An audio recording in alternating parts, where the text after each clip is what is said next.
here downtown at the Kentucky International Center, Convention Center, actually.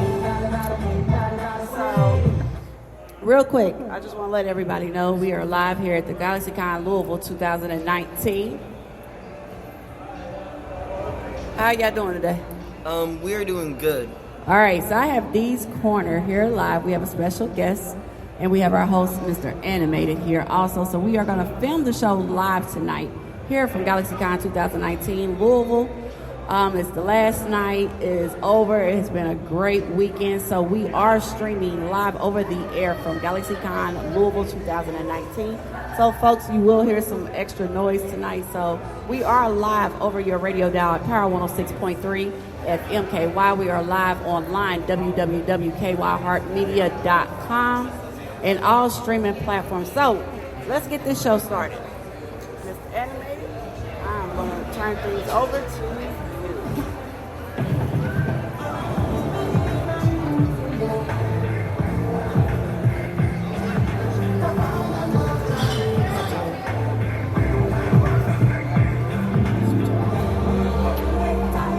So, what's up, my fellow readers? Today, I have my special guest,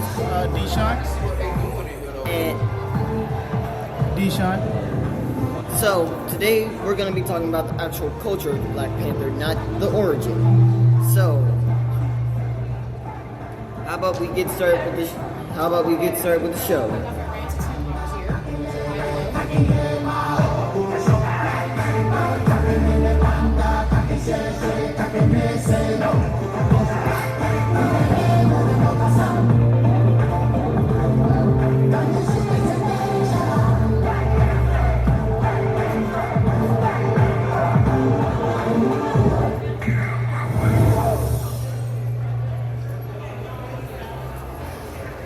T'Challa turned and gestured smoothly at the gallery behind him. And here you will find representation of some of the greatest artists and craftsmen of our country, commissioned by me for the Royal Palace. In Wakanda,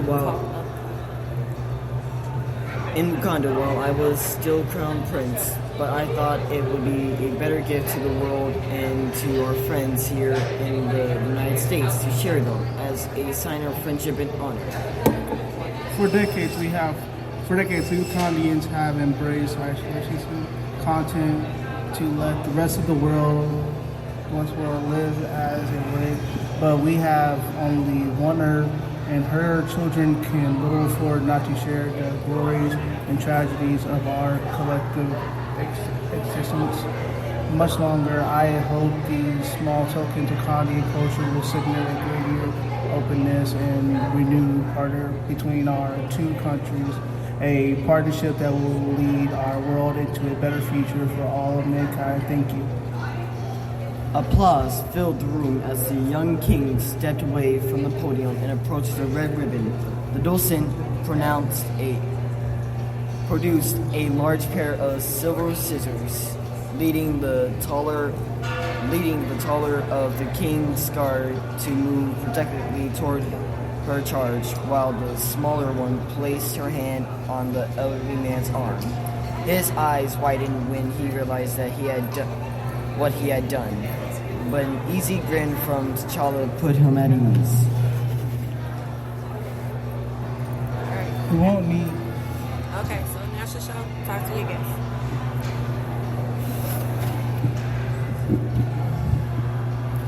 So, as all of you know, this is a show about everything literary, to who wrote it, the culture, probably what the writer was thinking, but what we're really trying to get here is for families to come together.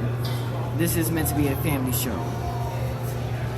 So, as all you know, this will be my 5th show, and I'm actually very proud of all the progress that we have made. Not many of you know this, but it is very hard for me to do this very live and in public. So I thank all of you for showing me your support. All right, so let's talk Black Panther. All right, so we're going to talk Black Panther tonight, right? So, fellas, I need you you guys to tell me your thoughts on the culture of Black Panther and the things that you have learned about it since being here this weekend. Well, with the culture of Black Panther, where do I start? Well, we can start with the most greatest material that Wakandans have, vibranium. Vibranium, they use a majority of different types of sources, such as, fuel, light, energy, even health. That material has been in their culture since the beginning.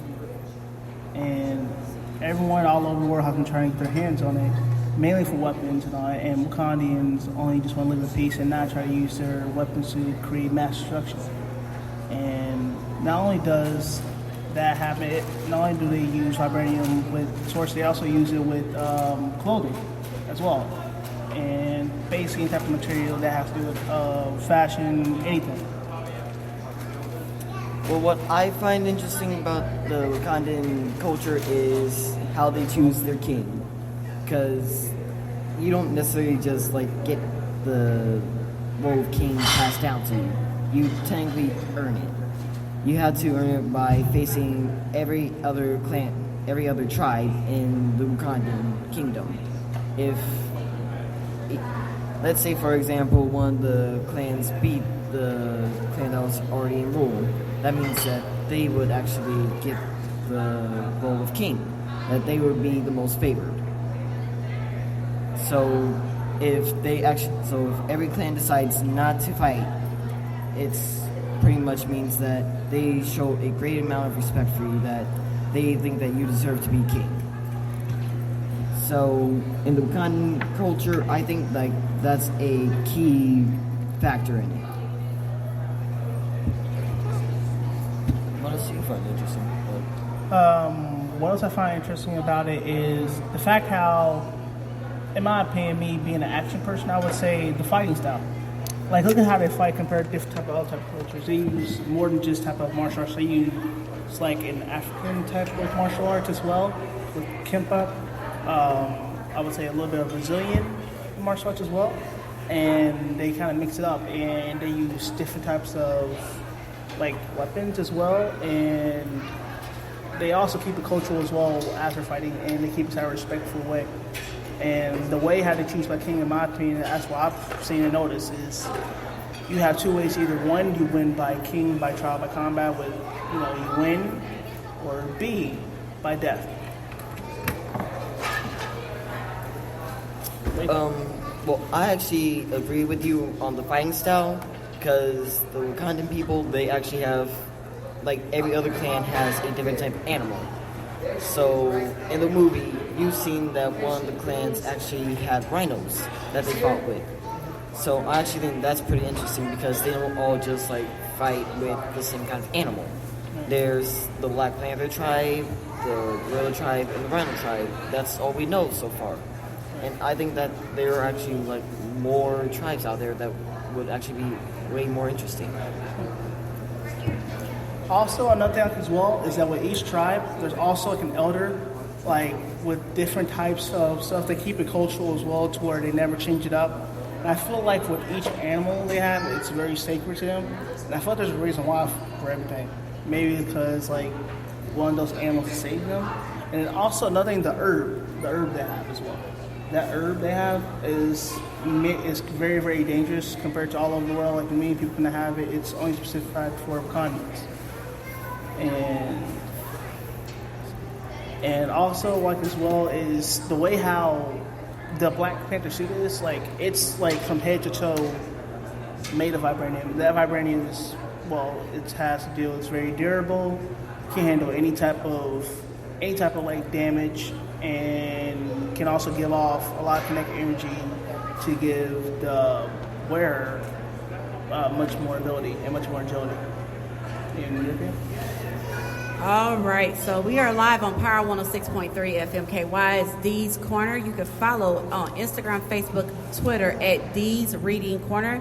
That is DEES Reading Corner on Facebook, Instagram, and Twitter.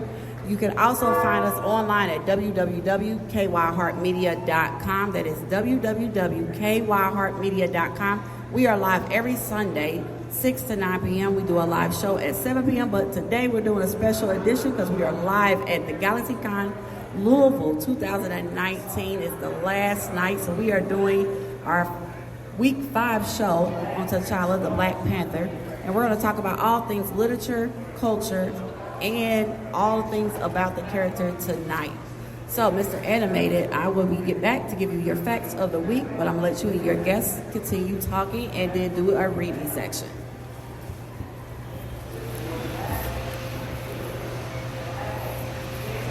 We won't need those. The king pulled some kind of black glove from somewhere inside the suit.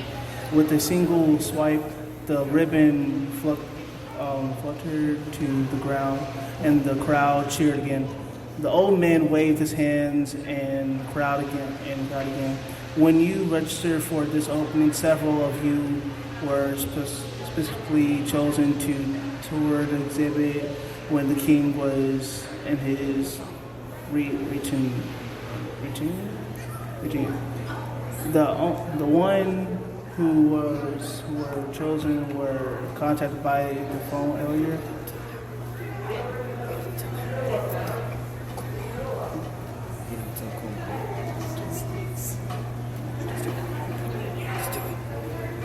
Come on. You have until then. I need you to step forward for a photo ID if you were part of today's party.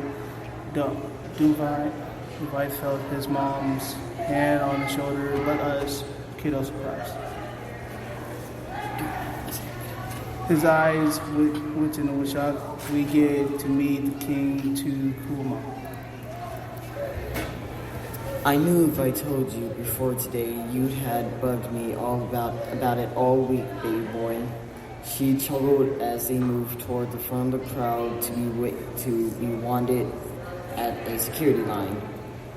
I don't know if we'll get to meet him, but we'll be in the same room. That's still cool, right? Devontae and his mom made their way through the extra security and wandered into the new gallery, even though his mom endeavored to direct his attention to the fine art. Devontae spent most of his time spying on the king. T'Challa walked into his 2 female companions, the elderly docent and the couple of business-suited white men, conversing about each piece they had passed. Occasionally, they would be joined by an African woman or man, the artist or craftsman, who would take over the conversation about the piece. Devontae didn't hear any of his mother's lectures about the pieces. Once, while peeking around his mother's back, he noticed the shorter of the 2 women was looking right into his eyes. He blushed and turned away, only to peek back to see a wide smile on the woman's face. She blinked at him and turned toward the king and whispered quickly in his ear.